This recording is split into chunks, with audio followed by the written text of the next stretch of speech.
awuyewuye tó ń ṣẹlẹ̀ káàkiri ìlú tí Ẹlẹ́gbẹ̀dì ti ìlú Ẹ̀gbẹ̀dì tó ń pariwo káàkiri lórí social media tó ń pariwo wípé ìjọba ìpínlẹ̀ Ọ̀ṣun ó fẹ́ dá wàhálà lẹ̀ sí ìpínlẹ̀ Ọ̀ṣun látàrí pé wọ́n fẹ́ gba ilẹ̀ mọ́ òun ní ọwọ́ tó dẹ̀ tó ń pariwo kábíyèsí ọba Dr. Ìrìndún Adésọlá Lawal lámínísà àkọ́kọ́ executive ìlú Ẹdẹ ló jẹ́ kí lè jáde wá láti wá yànnàná kí ló ń ṣẹlẹ̀ lórí awuyewuye. Àwọn èèyàn tí wọ́n mọ ìlú Ẹ̀gbẹ̀dì àti Ìlọ́ba àti Olóòṣàpè wọ́n mọ̀ yìí pé Tìmì ló ní ìlú mẹ́tẹ̀ẹ̀ta tí ò sí tó lè yẹ. Nígbà tí ìlú mẹ́tẹ̀ẹ̀ta ẹ̀ sì ti jọ wà, ọ̀rẹ́ ni wọ́n, ọ̀rẹ́ ni ìlú mẹ́tẹ̀ẹ̀ta tí wọ́n sì jọ ní àjọṣepọ̀ láti àìmọye ọdún sẹ́yìn tí ò sí ogúnmi ọ̀tẹ̀mí nínú ẹ̀. Ṣùgbọ́n ṣàdédé ni a kàn rí pé Aṣẹ̀mọ́lù tí ó ń pèrè ní Ẹlẹ́gbẹ̀dì sìn tó ń dé tó wá sọ wípé ẹnu àwọn baba ńlá baba àwọn wọ́n rùn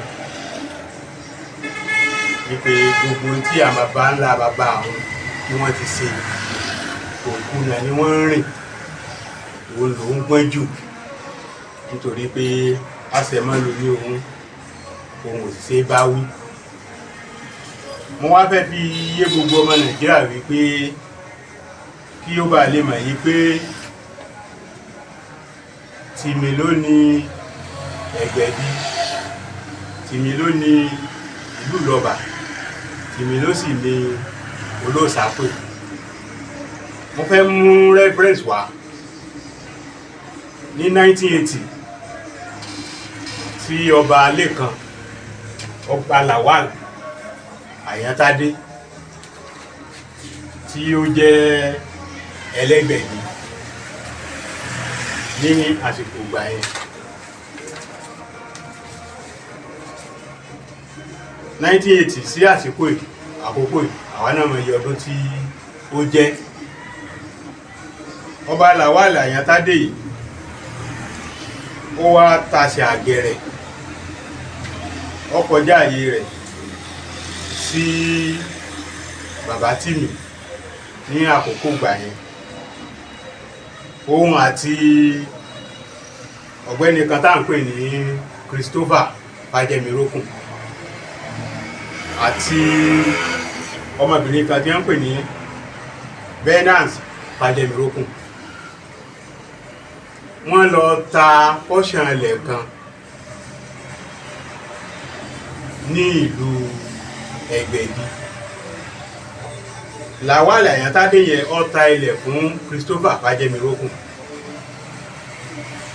láì gba àṣẹ lọ́dọ̀ overlord yẹn bàbá Tìmì. Inú wa bí bàbá Tìmì, bàbá wa àná ọba Tìjání Ọládòkun Oyèwùsì Àgbọ̀nrán Tìmì ti ìlú Ẹdẹ. Bàbá wa gbé wọn lọ sí ilé ẹjọ́. Ilé ẹjọ́ wa dá bàbá láre wípé bàbá ni ó ní ilẹ̀ ló sì fi ẹ̀yìn Ẹlẹ́gbẹ̀dì sí ààyè tí ẹ wà yẹn. Ìdájọ́ ilé ẹjọ́ yẹn nìyí. Wọ́n kọ́kọ́ ní kí ilé ẹjọ́ ní kí Ẹlẹ́gbẹ̀dì ó lọ san 1,50 owó ìtanràn wípé ọwọ́ bí tí kò yẹ kó wọ̀ lórí ilẹ̀ Tìmì. Ìdájọ́ ẹlẹ́ẹ̀kejì ní dọ́kúmẹ̀ntì ẹ ọ wà ọ̀ máa fún yín o. Ìdájọ́ ẹlẹ́ẹ̀kejì nìyí.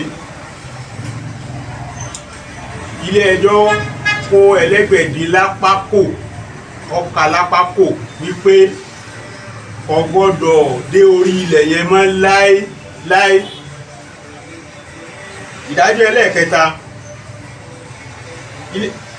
ẹlẹ́ẹ̀kẹta ni pé tí ó bá wá fẹ́ dé orí ilẹ̀ ń padà yóò lọ mọ́ gba àṣẹ lọ́wọ́ bàbá Tìmì kó tó di pé yóò ní àǹfààní àti lè dé orí ilẹ̀ yẹn padà. Suit number ẹjọ́ yẹn ni HOX/42/64 and HOX/33/67. ẹjọ́ yẹn lọ bẹ́ẹ̀. Adájọ́ tó ń kó ẹjọ́ yẹn ó dá ẹjọ́ yẹn ní ọjọ́ 3 oṣù kejìlá ọdún 1981. Ṣé mọ̀ pé mo sọ pé ẹjọ́ yẹn bẹ̀rẹ̀ láti ọdún 1980. So wọ́n wá dá ẹjọ́ yẹn ní ọjọ́ 3 oṣù kejìlá ọdún 1981.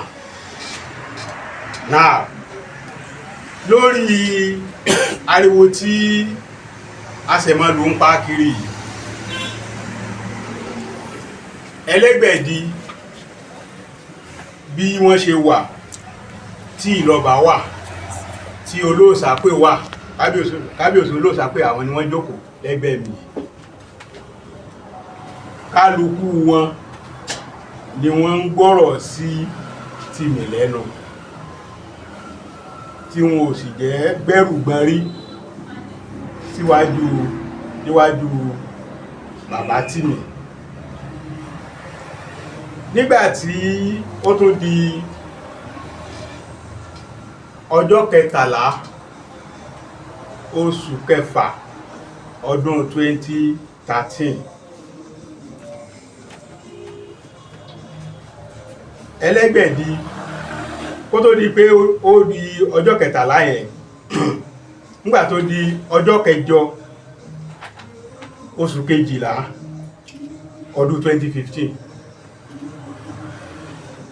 baálẹ̀ ni Ẹlẹ́gbẹ̀dì máa ń jẹ látorí àwọn bàbá wọn tí wọ́n ti bẹ̀rẹ̀. Baálẹ̀ ni wọ́n.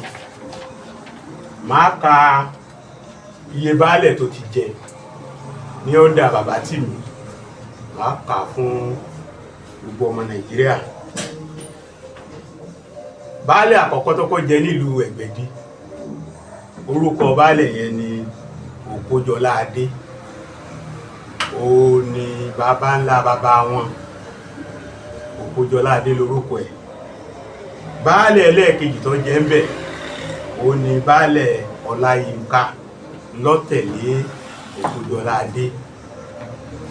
Baálẹ̀ ẹlẹ́ẹ̀kẹta ó ní baálẹ̀ Fáróbí. Tìmì náà ni ń fi wọ́n síbẹ̀ o, Tìmì ló ń fi wọ́n síbẹ̀. Baálẹ̀ ẹlẹ́ẹ̀kẹrin ni Dúróṣemí. Baálẹ̀ ẹlẹ́ẹ̀karùn-ún ó ní Sàlàkọ́. Bàbá Tìmì náà ló ń fi gbogbo wọn síbẹ̀. So baálẹ̀ ẹlẹ́ẹ̀kẹfà ó ní Àkàndé Ọ̀kẹ́. Bàbá Tìmì ló fi síbẹ̀. Irú Sàlàkọ́ nísìn bàbá Àkàndé ló fi bẹ̀. Irú Àkàndé nísìn bàbá Ikúbọlájẹ́ Àkàngbé àwọn wọn fi bẹ̀.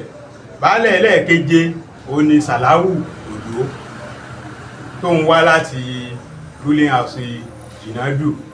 Bàbá wa ọba Aláoyè Adétóyèsé Àkànjíire. Bàbá wa Tìmì kẹta, Tìmì jẹta, àwọn ni wọ́n fi wọ́n síbẹ̀. Baálẹ̀ ẹlẹ́ẹ̀kẹjọ ó ní Lawal Afọlábí Àyàntádé. So bàbá wa Láoyè náà ni wọ́n fi wọ́n síbẹ̀. Mo ń sọ ilé ká fi lè mọ̀ yí pé irọ́ tí àṣẹmọ́lù ń pa káàkiri ọ̀rọ̀ yẹn ò rí bẹ́ẹ̀ rárá. Bàbá wa Tìmì fún Ọlọ́bà ní pọ́ṣàn tiẹ̀ tó ti ń sọlá tiẹ̀, olóòsà pé ọwọ́ láàyè tiẹ̀ tó ti ń sọlá, ó sì fún Ẹlẹ́gbẹ̀dì níbi pọ́ṣàn tiẹ̀ tí ó ti ń ṣe ọlá. Ètí Ẹlẹ́gbẹ̀dì ń sọ yí pé ó lóun wá láti Ifẹ̀,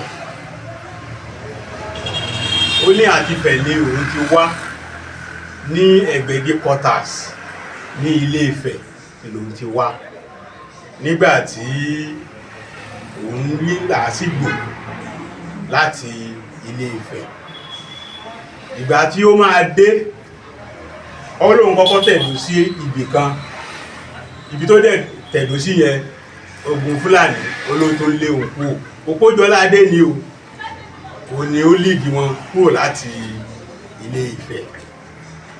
Òpójọládé òun náà ó ní àbúrò kan, so ó ní àbúrò kan, àbúrò yẹn tí Òpójọládé ní tí ẹjọ́ kúrò ní Ifẹ̀.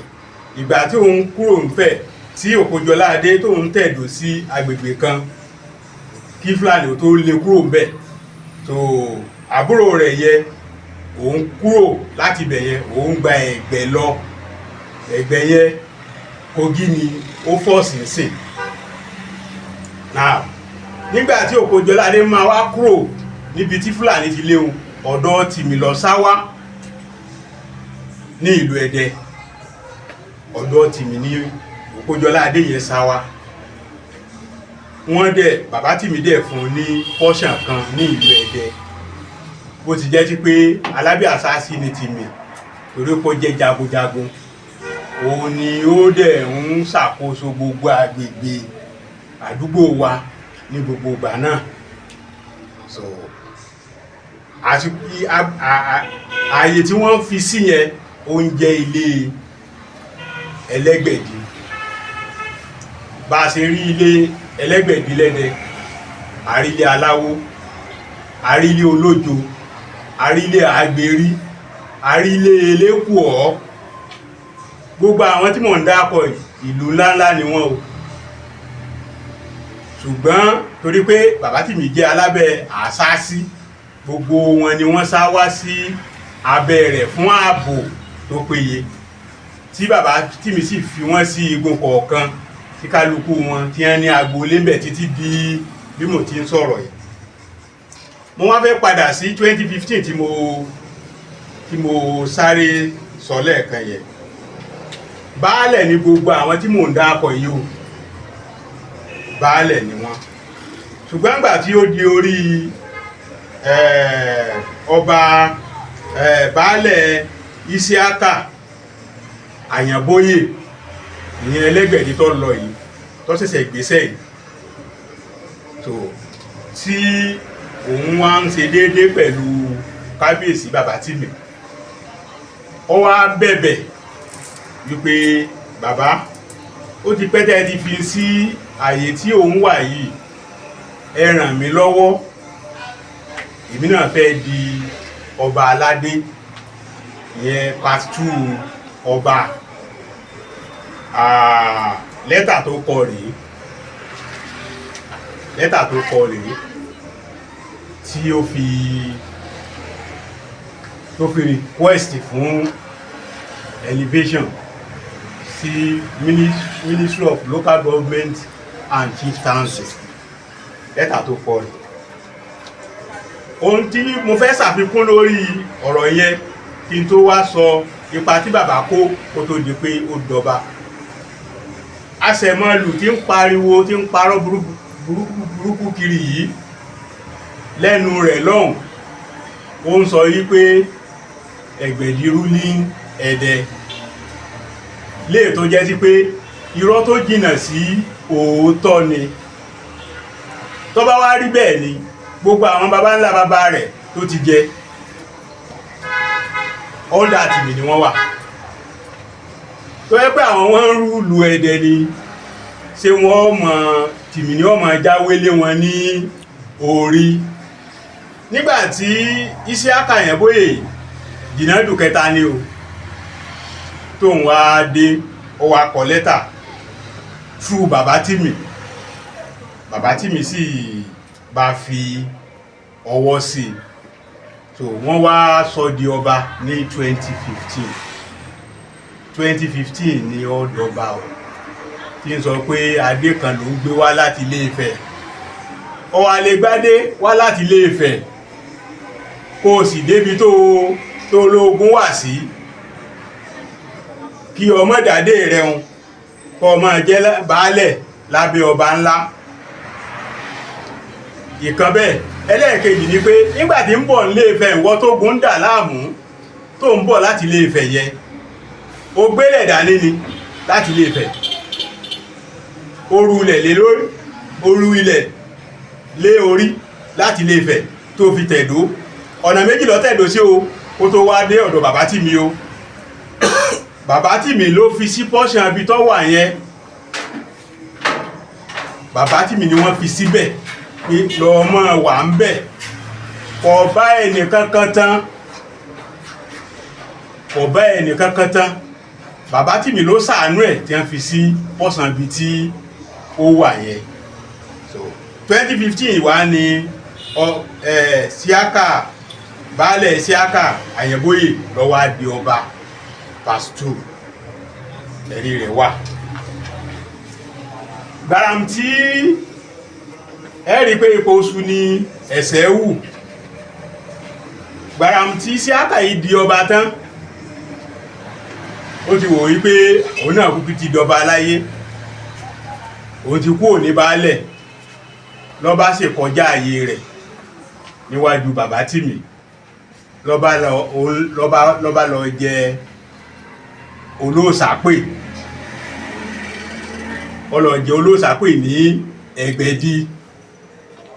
Inú wa bí kábíyèsí ọba ńlá, ọba Dr. Muyideen Adéṣọlá Lawal lámínísà àkọ́kọ́. Inú wa bí wọn pé níwọ̀ tá a ṣẹ̀ṣẹ̀ ṣàánú, eléyìí ọmọ ògùn yẹ.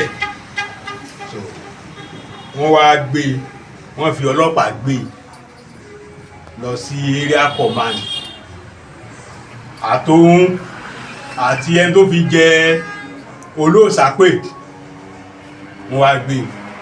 Ìgbà tí wọ́n wá débẹ̀, ó rí pé ọ̀rọ̀ ti yíwọ́ pátápátá, kò sọ́nà kankan. Ó wá bẹ̀bẹ̀ tó pọ̀, ọ̀pọ̀ ẹ̀ bẹ̀ bàbá Tìmí gan.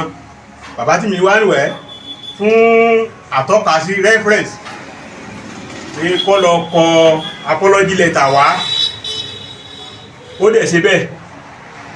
Apology letter tí Síákà, ọba Síákà Àyànbóyè tó kọ rí lórí pé ó jẹ olóòsàpè tó lòdì sófin, apology letter tí Síákà kọ lélẹ̀.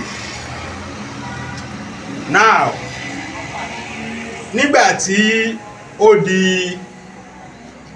2018, bá a ṣe rí pé wọ́n ń pe ọ̀gbẹ́ni kan ní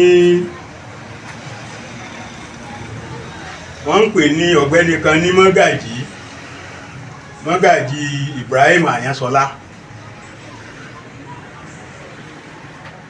bó ṣe gbé ìwé ìpẹ̀jọ́ wá nìyẹn fún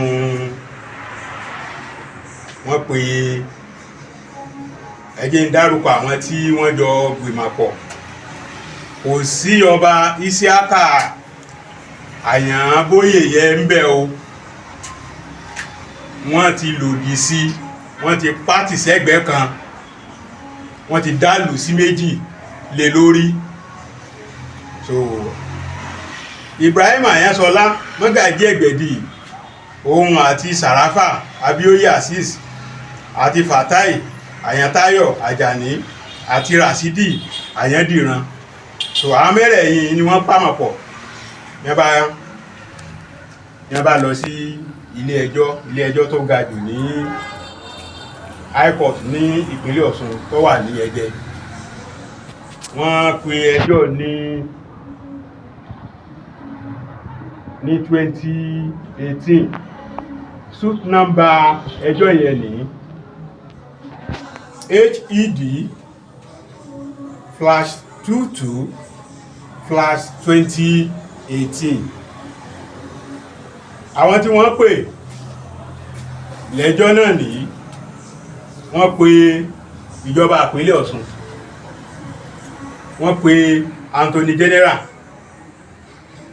nípínlẹ̀ Ọ̀ṣun, wọ́n pe alákòóso fún ìjọba ìbílẹ̀ àti ọ̀rọ̀ oyè, wọ́n pe gbogbo ẹgbẹ́dọ̀rẹ́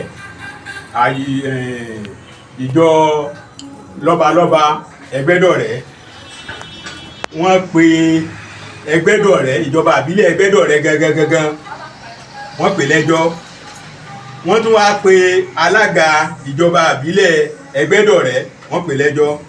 wọ́n pe kábíyèsí aláyélúwà ọba Munirudeen Adéṣọlá Lawal jẹ́jẹ́ tìmí tìbẹ́ẹ̀dẹ́ wọ́n pè lẹ́jọ́.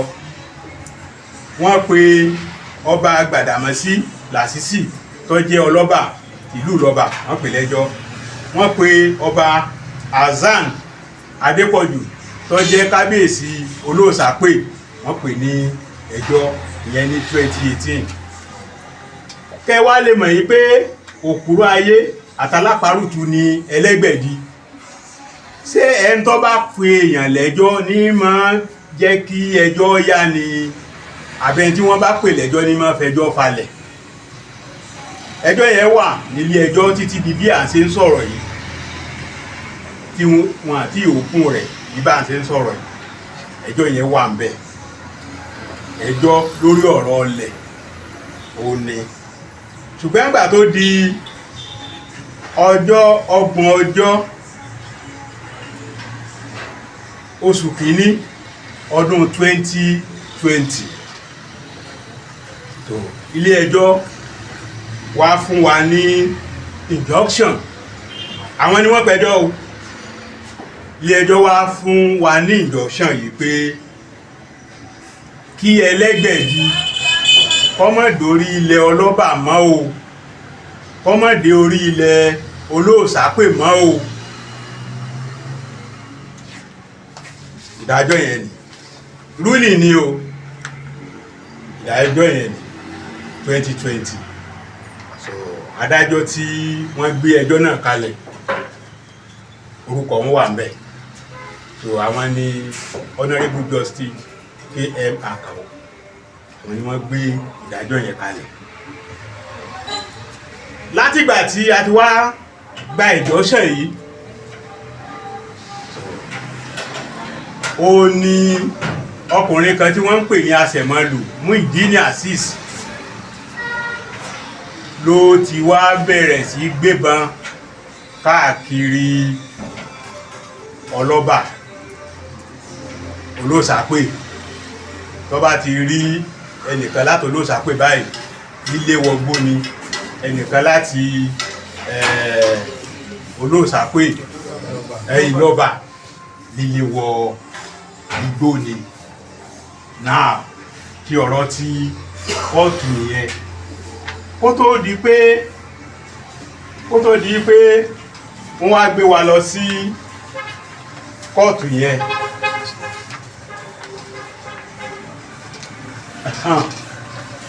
Thank you.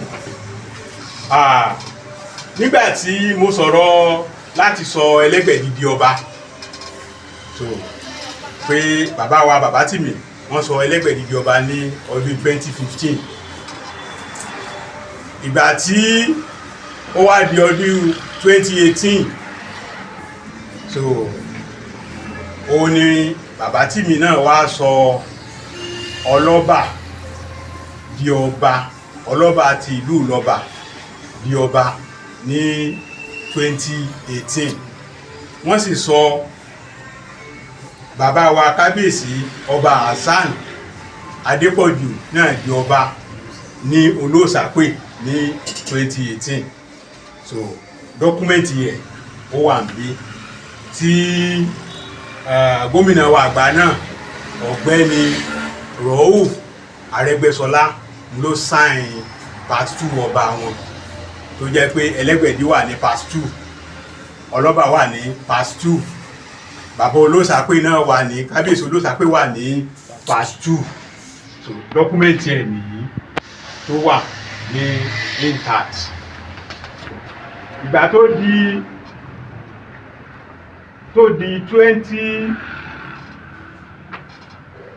2019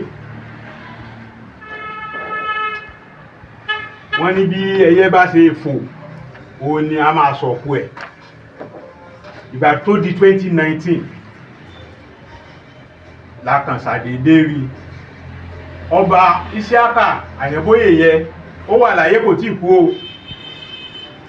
ní akàn ṣàdédé rí àwọn tí wọ́n bàbá Mọ́gàjí Ẹgbẹ̀dì Ibrahim Àyánsọláì àti àwọn tí wọ́n lọ pe ẹjọ́ yẹ,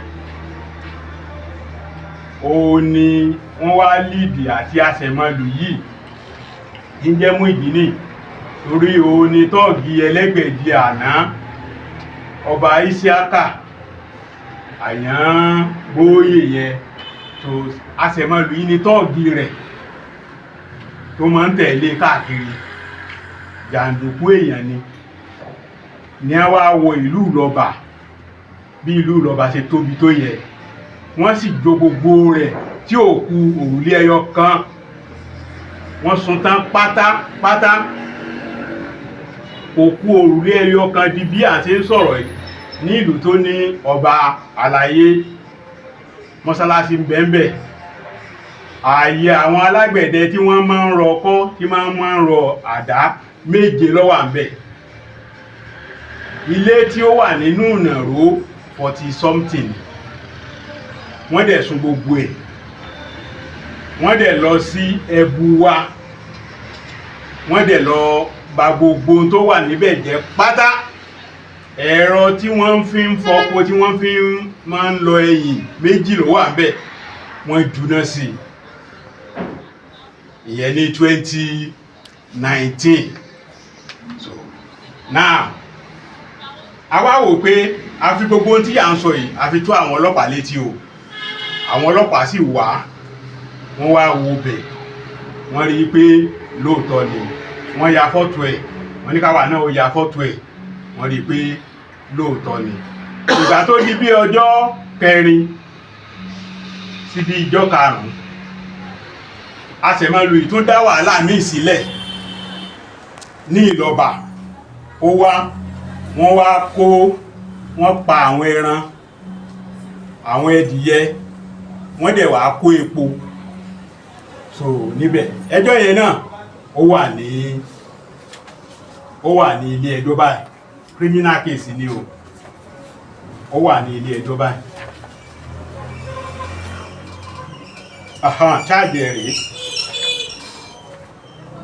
Charge ẹ̀rí, so ó wà nílé ẹjọ́, a charge sí kóòtù ní 2024. Charge suit number yẹn ni HED/02/2024.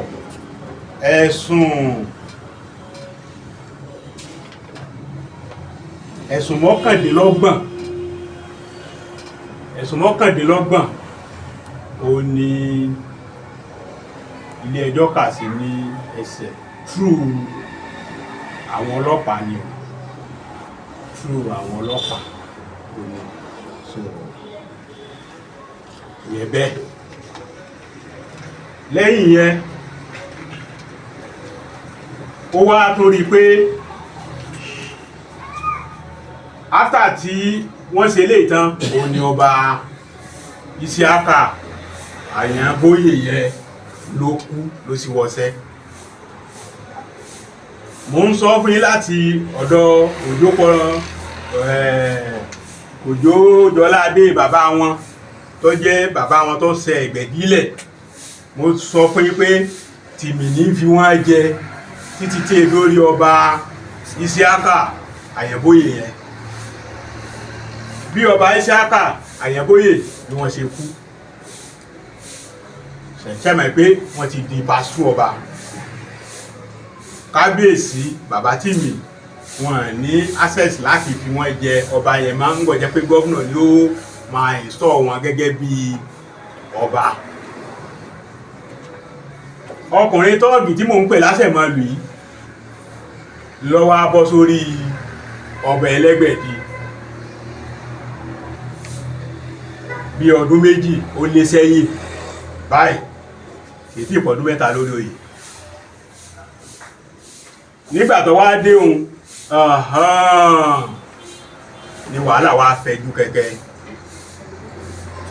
tí ó wá jẹ́ pé ìlú Ìlọ́ba àti Olóòṣàpè wọn ní ojú oorun mọ́ tẹ́sí mọ̀ pé wọ́n tiẹ̀ ti jó gbogbo ìlú Ìlọ́ba. apá kan wọ́n sá wẹ́dẹ̀, apá kan wọ́n sá lọ sí Ìlóbù. The same thing Olóòṣàpè, àfi Olóòṣàpè ń bẹ́ẹ̀ lòdì ẹ̀rí wọ́n fọ́ gbogbo ń tọ́ wà ń bẹ̀ pátápátá títí bá lọ́wà títí lọ́wà. nígbà délé wá dé òkè ọ̀pọ̀lọpàá gbé wa area commander àkúrò mbẹ̀ ó lọ sí ọbẹ̀ làwọ̀ àkúrò mbẹ̀ state CID àkúrò mbẹ̀ Zone 11 àkúrò mbẹ̀ ó ń lulẹ̀ mbẹ̀ ní o ọ̀rọ̀ rẹ̀ olójútù mbẹ̀ ní o ó ń lulẹ̀ ní o. nígbàtí ò wá rí yẹn lọ bá kọ petition lọ sí Alágbọ̀n. so àwọn Alágbọ̀n bá wá wọ́n bẹ̀rẹ̀ sí wá sa àwọn èèyàn. Kábíyèsí Olóòṣàpè wọ́n mú wọn, wọ́n mú àwọn èèyàn kọ̀ọ̀kan, wọ́n mú bàbá ọlọ́bà náà torí pé ní ò jẹ́ kí bàbá ọlọ́bà tẹ̀lé wọn dé Alágbọ̀n ni pé ara wọn ò yá tí wọn ò ṣe dáadáa. Police station ọjà tìbí ni wọ́n ti dá wọn padà gbà. nígbà bàbá gbé bàbá ilé ìdé Èkó, Ọlọ́run ló mọ̀ tí ó lè ṣẹlẹ̀ làwọn Alágbọ̀n fi ní tí bàbá yẹn ọmọ. ṣùgbọ́n bàbá wa Kábíyèsí Olóòṣàpè àwọn tẹ̀lé wọn dé Alágbọ̀n gbẹrẹgbẹrẹ. ìgbà tí wọ́n wá dé Alágbọ̀n sẹ́yìn kó lọ competition lọ. Alágbọ̀n wá látẹ̀kọ́ wá sí ìpínlẹ̀ Ọ̀ṣun, wọ́n wá ṣe ìwádìí gbogbo ẹ̀sùn torí irọ́ Ẹlẹ́gbẹ̀dì pọ̀, torí irọ́ ni wọ́n fi dá ìlú.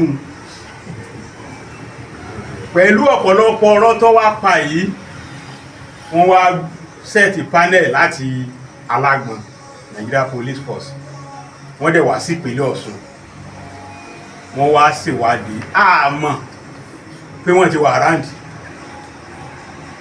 tẹ́mà pé wọ́n fẹ́ rí di òdodo.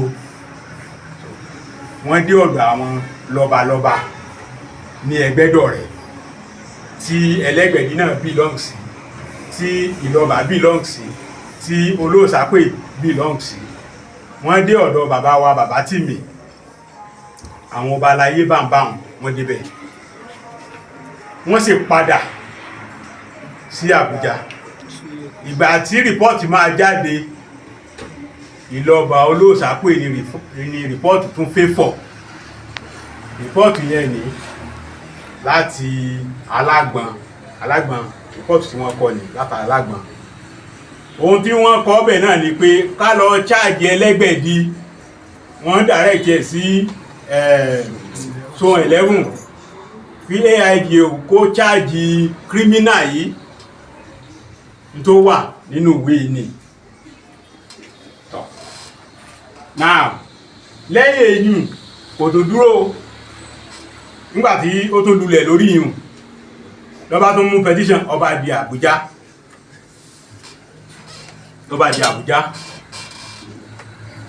ní olúùlú Nàìjíríà tọ̀. wọ́n tó wá Ọlọ́run bá ṣàánú bàbá wa Kábíyèsí, wọ́n tó he wọ́n kóbó, wọ́n mú ọmọ ọlọ́bà kan òun náà wà níbí, wọ́n mú tẹ́nàntì wa kan tí ó pé ọlọ́bà ló talẹ̀ fún Pásítọ̀ Agbọ́lá. wọ́n tún mú wọ́n mú ọmọ bàbá Olóòṣàpè náà mọ́ kan. so wọ́n bá tún rù wọ́n ó tó dàbújá wọ́n mú AK leader òun ló ẹ̀dì àwọn hunter wọ́n mú un náà torí AK leader yẹn ó ń dáko lórí ilẹ̀ Ìlọ́ba bàbá Okóolú ló ní oko yẹn ibẹ̀ ló ti ń dáko wọ́n lọ fín oko tí ẹ̀ pa ni oko bíi 50 million wọ́n sì fín pa wọ́n mú un náà ìgbà tí wọ́n mú tí wọ́n dé Àbújá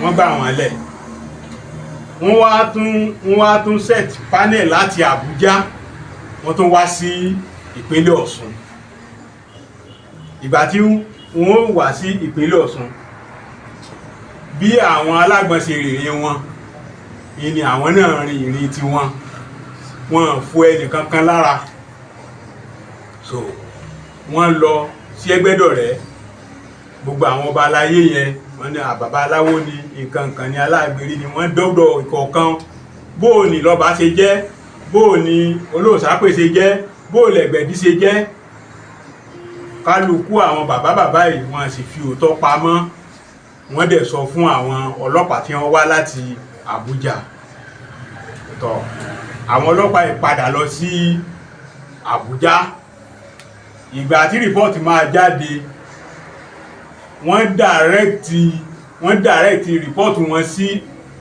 AIG ní Zone 11 dàrẹ́kìtì ni pé kó tètè take action ní kíákíá lórí bọ̀bọ̀ criminal ìyún Àṣẹ̀mọ́lù Muyideen tó pèrè ẹ̀lẹ́lẹ́gbẹ̀dì so àwọn ọlọ́pàá sì gbégbésẹ̀ wọ́n sì ṣe bẹ́ẹ̀ now lórí ariwo tí ó wọ́n ń pa káàkiri ní ètí tó ṣẹ̀ṣẹ̀ pa lọ́wọ́lọ́wọ́ yìí bí oṣù tí ó lọ ẹ̀ lórí yẹn nígbàtí ìlú tiwa wà ó dúró lórí ìlú ẹ̀ ẹ jẹ́ kí n ṣàlàyé ráńpẹ́ lórí ọkùnrin tọ́ọ̀gì ọba Muyideen Àṣìṣì tí ń jẹ́ Àṣẹ̀mọ́lù yìí kò bọ̀wọ̀ fófin kankan o gbogbo tí mò ń sọ látìgbà tí mò ti ń sọ̀rọ̀ yìí ẹ rí pé pẹ̀lú ẹ̀rí ni mò ń sọ tí èsì ṣe pé èmi ni mo lọ fọwọ́ kọ ẹ̀rí tó rò pọ̀ mọ́ ilé ẹjọ́ ọlọ́pàá ló wà ń bí kò bọ̀wọ̀ fófin ilé ọjọ́ lójú kò bọ̀wọ̀ fún ọlọ́pàá kò bọ̀wọ̀ fún ìjọba toró ní Àṣẹ̀mọ́lù ló kò sẹ́ni tí ó lè mú òun ti ẹ̀ lágbára kọjá òfin ó sáà máa fọ́pó mọ́yọ̀ kiri ni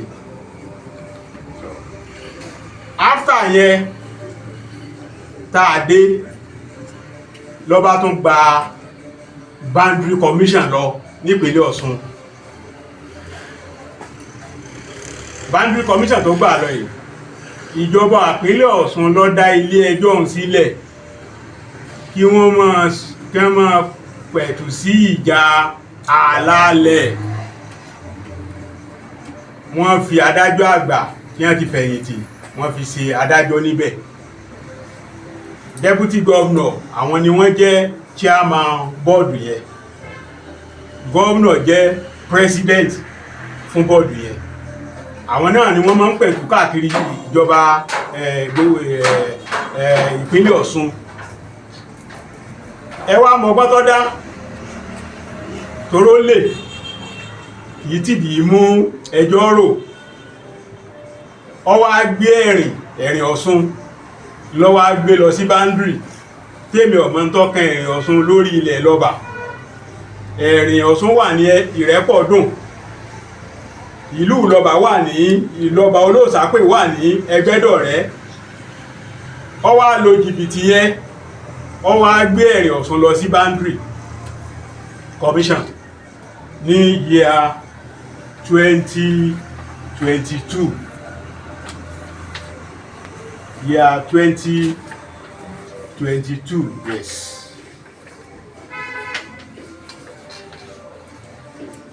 yes suit number boundary yẹn ó ní suit number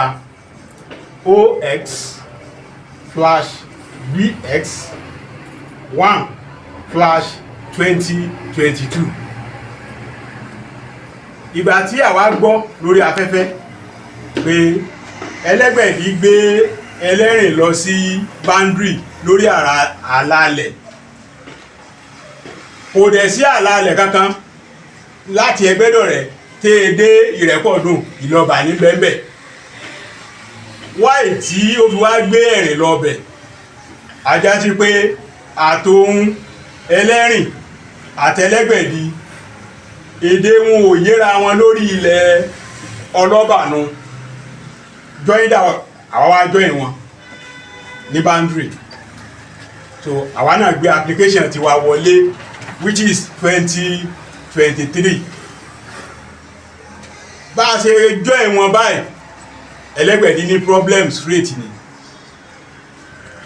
nítorí pé àkọ́kọ́ àwa Ọlọ́bà àti Olóòsàpè àjọ share boundary pẹ̀lú Ẹlẹ́gbẹ̀dì.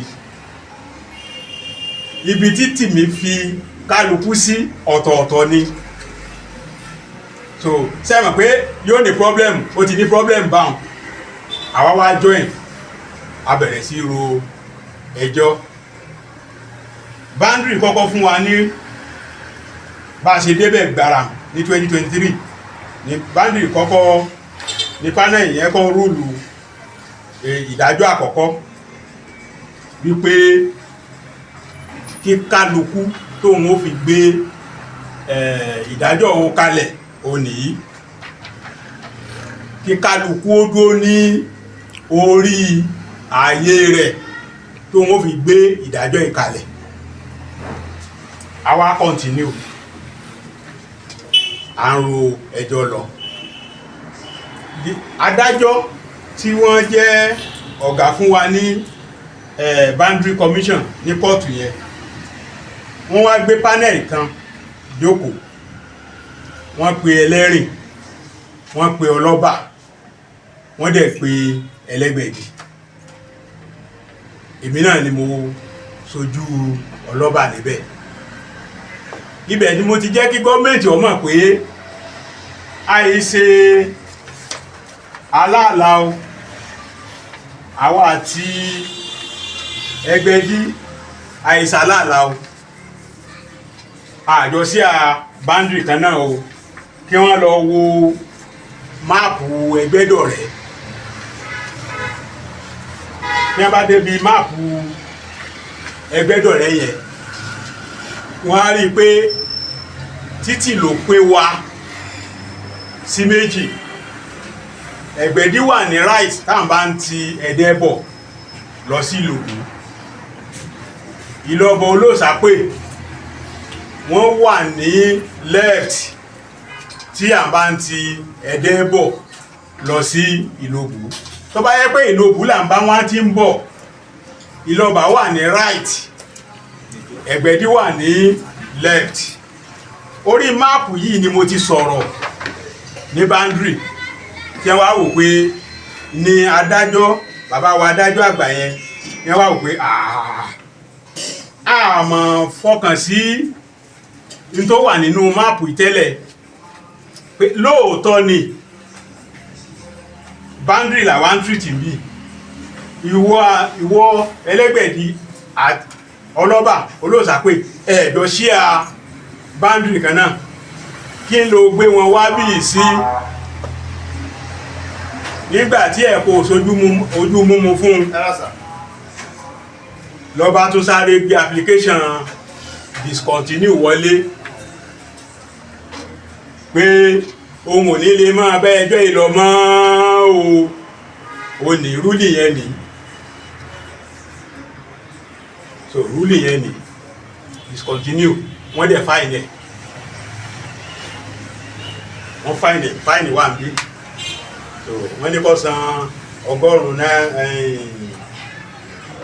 ọgọ́rùn-ún ẹgbẹ̀rún fún Ọlọ́bà, ó sì san ọgọ́rùn-ún ẹgbẹ̀rún fún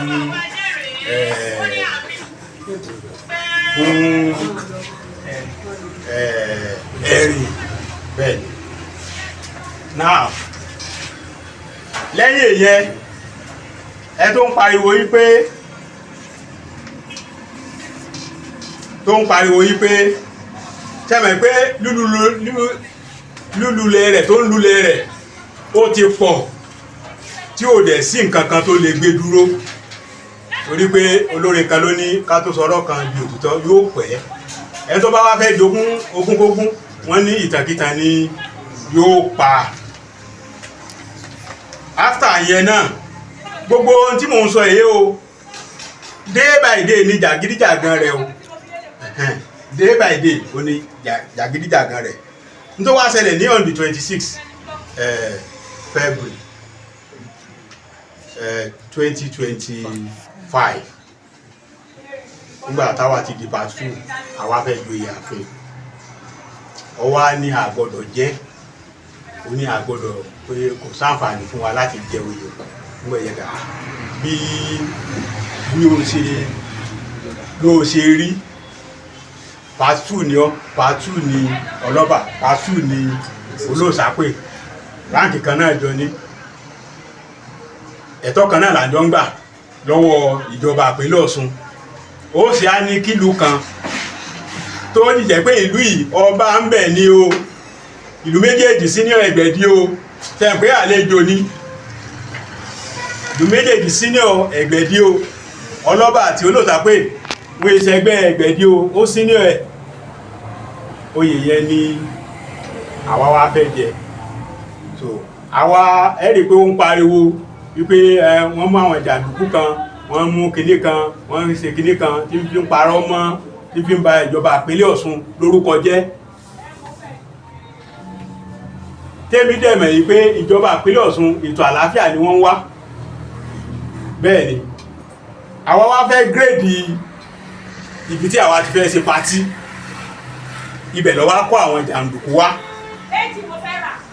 láti wá ba katakata tá ń lò yẹ jẹ́ ibẹ̀ láti wá lé wọn dànù gbogbo ọ̀kadà tí wọ́n kó wá àti nǹkan tí wọ́n fi lè ṣe wá lọ́sẹ̀ wọn lè rí kankan mú lọ àwa pe DPO Oǹdó Ọ̀ṣun tó jẹ́ division wa wọ́n sì ṣe dáadáa wọ́n sì jẹ́ wa wọ́n sì sẹ́ndì patrol vehicle wọn wá àtàwọn ọlọ́pàá àwọn ni wọ́n dẹ̀ wá kó gbogbo ọ̀kadà àti nǹkan já olóró wọn yìí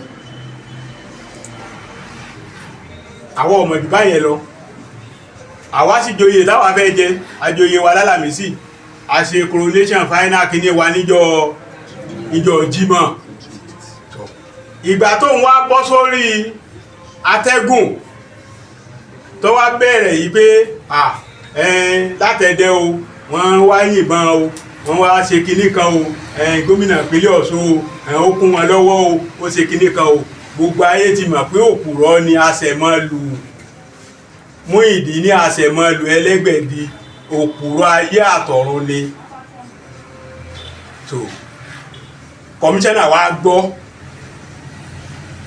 kọmíṣánná police wọ́n wá gbọ́ wọ́n wá send invitation sí wa níjọ́ Sunday 3rd àbí 2nd March pé 28 la ṣe nǹkan wọ́n wá send invitation sí wa ní 2nd March 2025 pé ká wá o ọlọ́ba àti Ẹlẹ́gbẹ̀dì o pé ká wá ní aago 10 ní ọ́fíìsì alákòóso àwọn ọlọ́pàá ibẹ̀ yẹn la wá lọ wọ́n àdírẹ́sì wa tán bí ẹ ṣe àdírẹ́sì wa tán tí kọmíṣánná kúrò àṣẹ pẹtíṣàn kan wọ́n ti sáré kọ pẹtíṣàn láàrin Friday yẹ mo fẹ́ kẹ́ bá mi gbọ́ bẹ́ẹ̀ dáadáa o wọ́n Ẹlẹ́gbẹ̀dì ti sáré kọ pẹtíṣàn láàrin ọjọ́ Jímọ̀ sí ọjọ́ Sunday yẹ tí wọ́n ti submit ẹ̀ sí ọ̀dọ̀ CP bá a ṣe dé pé ká máa dìde ní wọ́n bá ní pẹtíṣàn kan wà o tí Ẹlẹ́gbẹ̀dì kọ o ní wọ́n bá ní kí pọ́ńtà kan ó dìde láàrin àwọn Ẹlẹ́gbẹ̀dì bó ṣe sa àwọn ọmọ ọlọ́ba 10 nìyẹn èyí tí ń parọ́ kiri wípé àwọn ọlọ́pàá mú àwọn ọ̀daràn 10 ọlọ́pàá kankan ò mú ọ̀daràn 10 o. ọ́fíìsì kọmíṣánná la lọ, kọmíṣánná ló dẹ̀ pè wá fún ètò àlàáfíà, ìpàdé àlàáfíà láàrin ọlọ́ba àti ẹlẹ́gbẹ̀dì. ọlọ́pàá kankan ò mú ọ̀daràn ọmọ ọlọ́ba kankan o. ní ọ́fíìsì kọmíṣánná ni wọ́n ti ń tọ́ka tí wọ́n fi sàwọn 10 nínú ọmọ ọlọ́ba. so kò sí pé ẹnìkan àwa ṣe jàǹdùkú, àwa ṣe gbá, àwa ṣàdá, àwa láíláí. ọ́fíìsì kọmíṣánná ni wọ́n ti yẹ gbogbo àwọn tí wọ́n he. so kó tó di pé látijọ́ Monday yẹn wọ́n wà ń bẹ̀ títí dijọ́ Wednesday ká tó wá gba béèlì wọn kúrò ń bẹ̀. so mo fẹ́ fi dá gbogbo ìpínlẹ̀ Ọ̀ṣun lójú àtọmọ Nàìjíríà wípé ìjọba ìpínlẹ̀ Ọ̀ṣun ọmọ nǹkankan lórí aburú tí ẹlẹ́gbẹ̀dì ń pariwo káàkiri o. bàbá tí mi sì ní kò mọ anything, wọn mọ nǹkankan nípa ẹ̀. kò sí tí bàbá wọn ní tẹ̀tẹ̀ òkùnkù ti ní omi ilẹ̀ kí òjò tó dé. dúkìá bàbá tí mi gan ṣé wọ́n lè ràn tán ni kí wọ́n wá tó sọ pé ilẹ̀ ẹlẹ́gbẹ̀dì kan làwọn gbà, ilẹ̀ tó pé wọ́n ti fún àwọn, wọ́n fún ọ, àwọn lọ ń ṣàsìn fún. so bàbá tí mi ò mọ anything lórí issue tí ó ṣẹlẹ̀ yìí. gbogbo bí ọ̀rọ̀ rẹ̀ ṣe rí pátá òun náà ni mo tò kalẹ̀ yẹn.